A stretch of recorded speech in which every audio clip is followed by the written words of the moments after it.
Welcome back to the IBFP. Here's your host, Boxing News. Welcome back, fight fans. Welcome back. Let's just dig right into it. This is another edition of the Q&A with the IBFP. We're going to start with Warlord. Warlord states, why do you think people have an obsession about Canelo Alvarez fighting Rocky Fielding? He took an easy fight after 24 rounds with Triple G. Who have the other two champs at 160? Charlo and Andrade fought.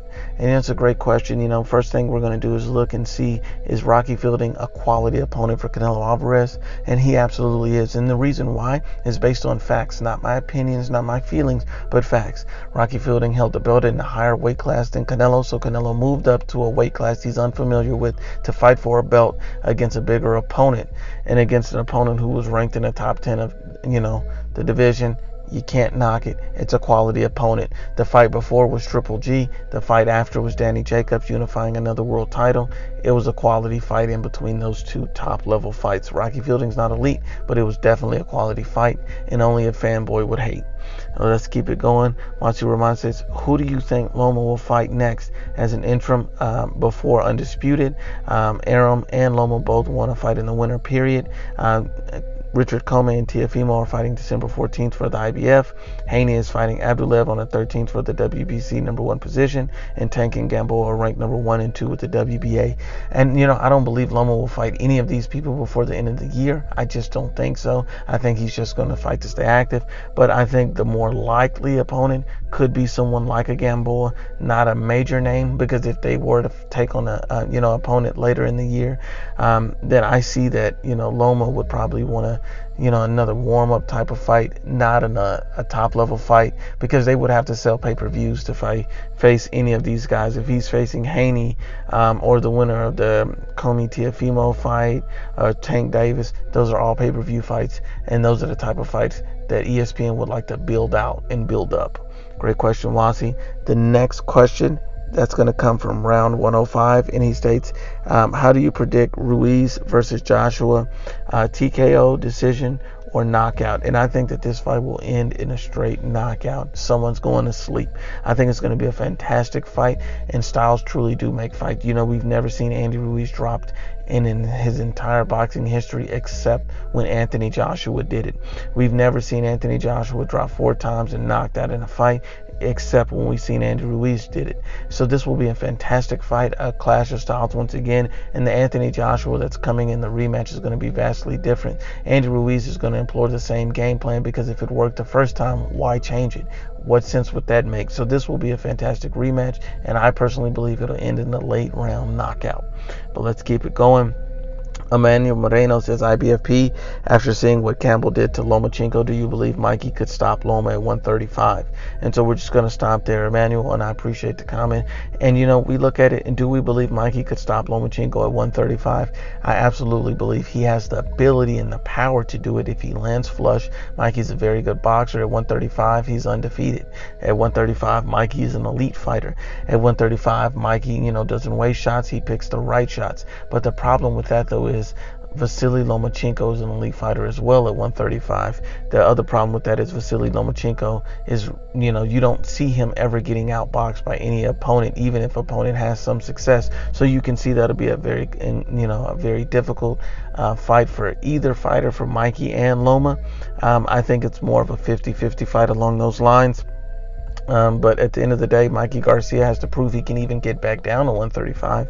But Mikey Garcia definitely has the power to hurt him, definitely has the power to stop him. But the problem is, will Mikey take the fight? Will Mikey drop down and wait and do that? We don't know. But I appreciate the question. Keep it going here. Spiral Sonicking 2018 states, do you think Sergey Kovalev will expect the Canelo fight? If not, I think Andrade will be more likely. What do you think? By the way, keep up the good work. Thank you, brother. I appreciate it. I think Sergey Kovalev and Canelo Alvarez are negotiating a fight right now, and I think they're just trying to finalize any deals. If that fight doesn't happen, from what I've heard, according to Mike Coppinger, he stated that Demetrius Andrade is basically his backup. That's why you haven't heard of any fights being announced for Demetrius Andrade as of yet. But let's keep it going. Billy Robles states, Sean Porter has been tested in deep waters. I don't think Spence has been in deep waters. Do you think Sean Porter has the same body type as Mike Tyson? Imagine if Mike Tyson was Sean Porter's trainer. Do you think he will have a higher chance to beat Errol Spence. I don't think he'll have a higher chance if Mike Tyson was his trainer. I just don't believe Mike Tyson would make the best trainer for Sean Porter. But I do like what Sean Porter is doing, bringing in Barry Hunter and his dad, and sparring with different style opponents such as Demetrius Andre and David Benavidez. So I think Sean Porter is doing all the right thing to put himself in position to be successful against Errol Spence Jr. Will he? That remains to be seen, but he's doing the right things and putting in the right amount of work. This should be a fantastic fight. And no, I don't believe Errol Spence has ever been tested and pulled into deep waters. So this will be very telling.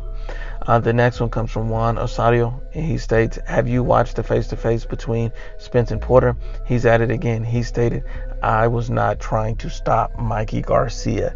And that's an interesting statement from Errol Spence Jr. because before the fight he was quoted many times in multiple interviews for the months leading up to the fight saying, I'm going to stop Mikey Garcia, because he understood that most people looked at that as a prerequisite to fighting a guy moving up 2 divisions in weight. Those guys get stopped. Amir Khan got stopped by Canelo. Guillermo Rigo got stopped by, Lomachenko, and Kell Brook got stopped by Triple G. The only one that's going through is Mikey and Spence. There's no reason why a fighter should survive the whole 12 rounds because Mikey Garcia was pressing the action and Errol Spence Jr. was fighting out of a high guard. That shows you a lot about who feared what. But let's keep it going. Brendan Mendez states today, who is your top 5 pound for pound?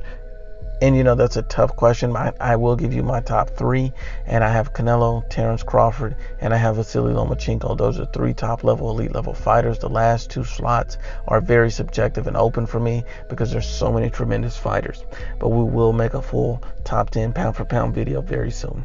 Edgar Rocha states, what do you think about the Kellerman and other biased media pushing the Pacquiao A division myth as the basis of swaying people to believe him to be greater than Floyd? And I think legacy is very subjective, especially when you look back at all that Manny's accomplished. He's a surefire Hall of Famer, and I think Manny was more well liked than Floyd Mayweather Jr. So people are going to feel a better way about him. Plus, he fought in a more stylistically pleasing manner than Floyd. But you can't take anything away from Floyd's legacy, what he's accomplished, and how great of a fighter he was, and how he dominated Manny Pacquiao in their fight.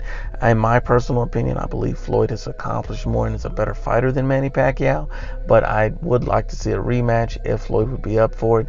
I don't think many people want to see it, but I think at this stage in the game, seeing what Manny has shown, I think it could be a different fight.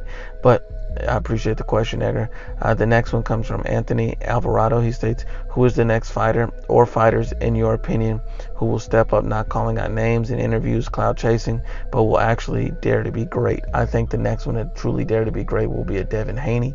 I think he has a skill set. I think he believes in himself, and I think that's a fight that he would absolutely love against a Vasily Lomachenko. And so I appreciate the question, brother. And the next question comes from D. Jefferson. D. Jefferson state, what's good, Nuke? Keep up the IBFP Raw. It's fire. Do you think this Tank Loma fight will even happen? I'm hearing reports about Loma moving back to 130 because of the expensive sanctioning fees and all. Tank supposedly naming his next 3 fight. None of this is official, but it just seems we're about to go through another Spence versus Crawford saga with the Tank and Loma. Arum blaming PBC blaming Arum while we all get screwed. What are the odds of this actually fight getting done in your opinion? I appreciate the compliment, brother. Shout out to Speak Your Mind Sports Talk. Great content. The only thing I'll tell you, D, is this. When you look at that, you see that they protected Gervonta Tank Davis for a long time against, Vasily Lomachenko. Do they believe he may be at the right age for it? Absolutely they could, because people, when they feel like they see vulnerabilities, they try to jump on him. But I don't think the fight will get made anytime soon. I think we'll be looking to mid to late next year when they'll try to age Vasily Lomachenko just a little bit more before they feel confident enough to take that fight. But once again, it's the IBFP Unbiased. As always, please share, like, and you must absolutely subscribe.